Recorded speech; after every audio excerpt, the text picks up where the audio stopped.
Howdy y'all, it's your boy Q, and today we're looking into an Inta brand wah from the USSR, and I think it might be a pretty close clone to those original Clyde McCoys. Let's get to it. If you made it this far, welcome to the Q Show. Gonna learn a thing, it's probably in the title. Alright, here we go. We've got a fun wah, brand Inta. According to my Google Translator, this is labeling in and out the normal way. I've seen some USSR-based pedals actually wired the other way. Does not appear to be the case with this one. Now, let's get to what I think is the fun part, which is the underside.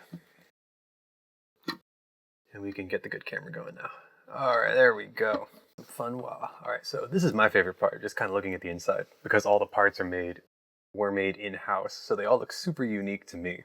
Same thing when I look at the old Japanese stuff I've got.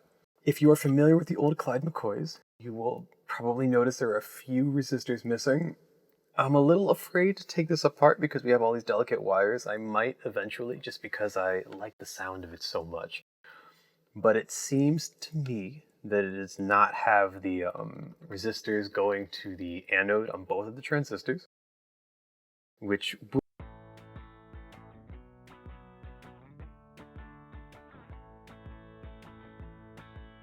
and I'm purely postulating at the point. And it's also missing the resistor that would normally be the first thing it hits in the circuit. The first thing it actually hits is this capacitor here.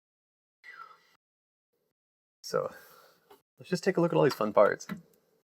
So if you may be familiar with how a capacitor works, it's just literally just sheets of metal, it creates a little bit of space, and that space is kind of between that and the metal is kind of where the magic happens. So when you see these blocks, they're very literally exactly what they're supposed to be, which I find kind of endearing. That inductor is also fun too. Look at that thing. Never seen one like it. Then this super thin wire. At one point, both of these were very carefully glued to the board. One is lifted. It's not really affecting anything.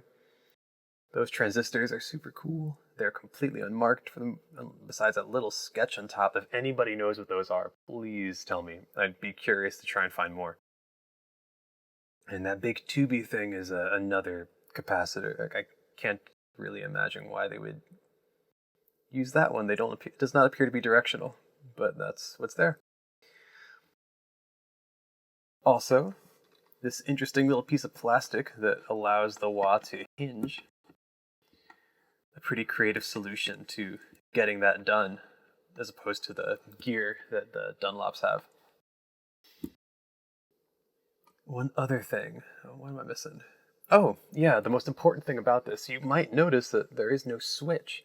This wah does not turn on and off. It just stays on. Now, it's kind of transparent. I could see you make it work if you play with the volume and stuff and are kind of judicious about it, but ultimately, it kind of turns it into a studio tool for me. The other thing you might notice is these funky inputs. A lot of USSR-based stuff had these 5-pin, I think they're called DIN inputs, the DIN, and they would actually use them to route current into their guitars and stuff. So you'd have like these guitars, and there'd be an active circuit, and the cable would carry the power into the guitar. Super cool stuff. At least from what I've been able to gather, I find it a little hard to find any concrete info on that stuff. However, the guy who sold this to me was kind enough to include these converting cables. So we're going to use those, hook this up, and I guess you'll get to hear what it sounds like. That's better. I'm going to rock it a little with my hand.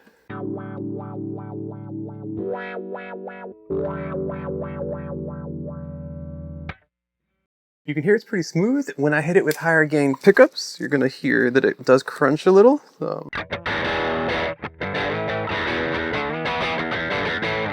It almost sounds pleasing. I'm going to guess that's because of the transistors inside, but who knows how far they've drifted, and if they're leaking, they're probably leaking, and if that's affecting the sound at all. I do love how it sounds now, but sometimes I'm curious how easy it is to replicate this kind of stuff, any sort of scale. All right, now let me get that demo going. I'll play this a little bit. We still lack the cameras and lighting to feature any sort of multi-viewing, and you don't want to see my foot, I'm sure. If that bothers you, Patreon's right there. For just one Monster energy drink or Celsius a month, you can help me maybe get another camera so that we can have that kind of thing happen. Anyway, let's get to the demo.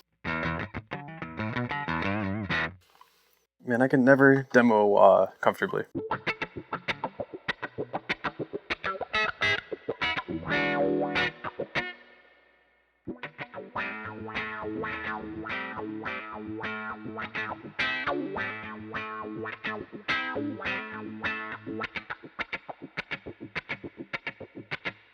Yo, just that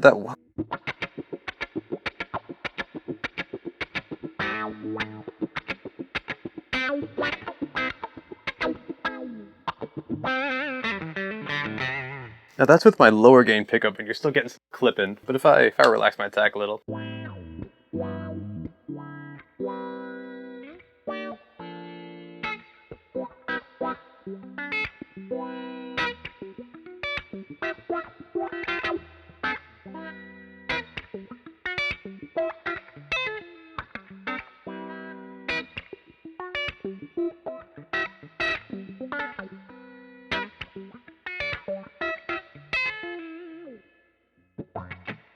And I mean, that should kind of give you the idea of what we're sounding with here.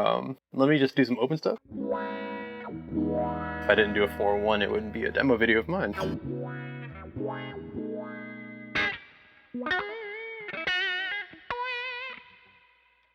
And now I'm gonna do a couple licks with like just with my high gain bridge pickup.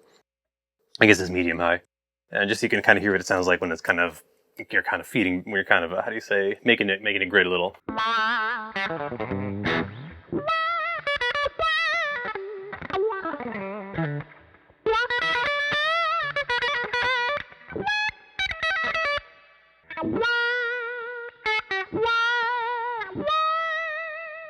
And definitely getting those 60s vibes.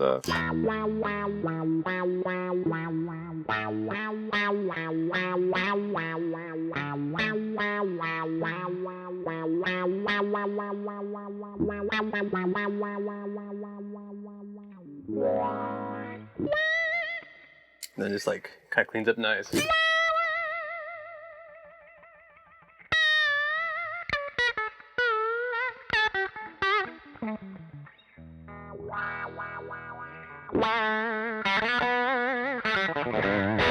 And there we have it.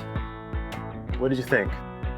I think it's pretty cool. I did another video recently of the 60s wah from Japan, similar era. But I have to say is that both kind of brought up the same. I guess everyone was just kind of copying everyone back then. It is very endearing, all the old parts inside. I don't feel like it is worth the money people charge for these sometimes. I would just get the new one. You can adjust the gain and stuff inside. There's a million tutorials online. Maybe I'll do a video kind of detailing that a little more so. As always, thank you so much for watching. I'm Q.